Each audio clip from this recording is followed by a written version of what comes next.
హిందూ ధర్మక్షేత్రంలో మనం ఇక్కడ కాంచీపురంకి వచ్చినాం తిరుపతి నుంచి. మాకు ఇక్కడ బస్ స్టాండ్లోకి దిగిన తర్వాత భాష రాక తికమక పట్టే సమయంలో మన హిందూ ధర్మరక్షక సంస్థ వ్యక్తులు వచ్చి మాకు ఉచిత దర్శనం ఇచ్చి ఉచిత రూము ఇచ్చి మాకు సదుపాయం కల్పించినారు.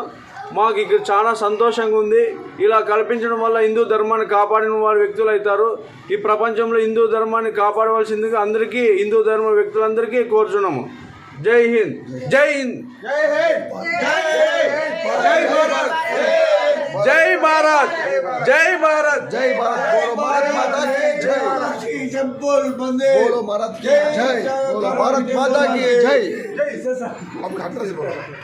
మాది అనంతపురం జిల్లా అండి. తిరుపతి నుంచి మేము కాంచీపురంకి వచ్చామండి. కామాక్షి అమ్మవారిని దర్శించుకోవడానికి రాత్రి వచ్చాము. రాత్రి ఎటువైపు ఉచిత సదుపాయం ఇక్కడ చాలా అద్భుతంగా ఉంది.